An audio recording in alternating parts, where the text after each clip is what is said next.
वे लोग आईपीसी मतलब Indian penal code. वे लोग इंडियन पेनल कोड में एक ऐसा सेक्शन है जो अपने आप में ही कंट्रोवर्शियल है। ये सेक्शन इसलिए कंट्रोवर्शियल है वे लोग क्योंकि एक स्पेसिफिक ग्रुप ऑफ पीपल के खिलाफ ही अप्लाई किया जाता है। मतलब इसका जो चार्जेस है ये स्पेसिफिक ग्रुप ऑफ पीपल के खिलाफ ही लगता है। और इंटरेस्टिंगली वो स्पेसिफिक ग्रुप ऑफ पीपल हम लोग हैं, मतलब मेल है, मतलब पुरुष लोग हैं, महिला नहीं। लेकिन वे लोग अब सवाल आता है कि वही इंडियन पेनल कोड में कुछ ऐसे भी सेक्शन हैं जो अप्लाई तो होता है एक स्पेसिफिक ग्रुप ऑफ पीपल के खिलाफ, लेकिन उस सेक्शन में कहीं पर भी ये मेंशन नहीं किया गया है कि वो जो चार्जेस है वो स्पेसिफिकली एक स्पेसिफिक ग्रुप ऑफ पीपल के खिलाफ ही अप्लाई होना चाहिए। तो वे लोग जब भी एक डेमोक्रेटिक कंट्री में जुडिशियल सिस्टम के अंतर्गत जब भी कोई लॉ बनाया जाता है तो वहाँ पर जो लॉ बनता है वो सबके लिए इक्वल रहता है, चाहे वो एक मेल हो या फीमेल हो, सबके लिए इक्वल रहता है, क्योंकि equality is necessary for democracy. लेकिन वे लोग जो इंडियन पेनल कोड के जिस सेक्शन के बारे में हम लोग बात करने वाले हैं वो बायस तो नहीं है, लेकिन स्पेसिफिकली एक स्पेसिफिक ग्रुप के खिलाफ ही अप्लाई करने का वहाँ पर कहा गया है। उस सिचुएशन में अगर आप अलग ग्रुप ऑफ पीपल के खिलाफ मतलब एक वुमेन के खिलाफ अगर आप अप्लाई करना चाहोगे तो आप अप्लाई नहीं कर पाओगे। लोग ये सेक्शन है section 354 of Indian penal code. तो वे लोग section 354 of Indian penal code ये कहता है जब भी कोई आदमी क्रिमिनल फोर्स यूज करता है अगेंस्ट ए वुमेन और उसका इंटेंशन क्या है, टू आउटरीच हर मॉडेस्टी, मतलब उसके शीन का अपमान करना। जब भी किसी वुमेन का शीन का अपमान किया जाता है तो भी उसके खिलाफ सेक्शन 354 आईपीसी के चार्जेस लगाया जाता है। ये सही बात है, ठीक है, मान लेते हैं।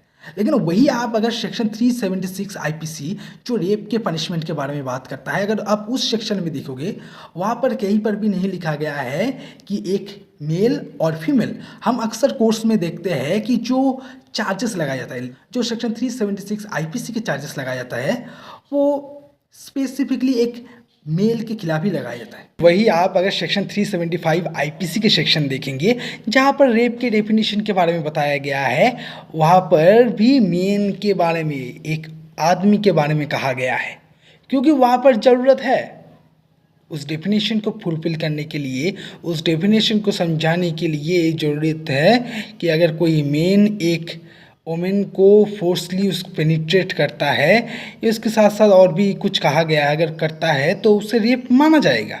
लेकिन सेक्शन 376 में स्पेसिफिकली ये नहीं कहा गया है कि वो चार्जेस, मतलब सेक्शन 376 आईपीसी के चार्जेस आप सिर्फ एक मेल के खिलाफ ही लागू कर सकते हो। लेकिन उसके बावजूद हमारा ये लॉ मतलब इंडियन पेनल कोड ये सोचता है कि एक रेप सिर्फ एक मेन के द्वारा ही किया जाता है और इस सिचुएशन में जो वोमेन होंगे वो सिर्फ एक विक्टिम ही होंगे। सेक्शन 354 आईपीसी के चार्जेस तब भी लगाया जाता है जब बड़े बाजार में मतलब लोगों के सामने एक वोमेन का शीन का अपमान किया जाता है। मतलब सोचो ऐसा होता है किसी भी जगह पर एक लड़की को कोई पीटता है, कोई मारता है, हम लोग सोच लेते हैं कि एक आदमी उसे मार रहा है, तो मारने के कंडीशन में वो क्या करता है, उस लड़की का कपड़ा फाड़ देता है। तो वहाँ पर क्या हो रहा है, उसका शीन मतलब उसका अपमान हो रहा है, सबके सामने उसका अपमान हो रहा है।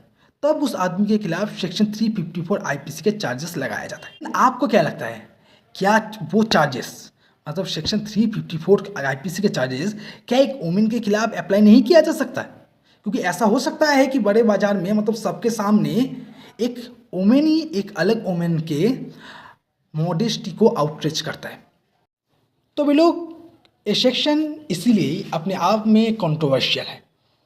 सो वे लोग मेरे वीडियो अगर थोड़ा भी पसंद आए तो मेरे इस चैनल को सब्सक्राइब कीजिए और इस लीगल स्टार को आगे बढ़ाइए। और आपको क्या लगता है कि इस सेक्शन में चेंजेस किया जाना चाहिए?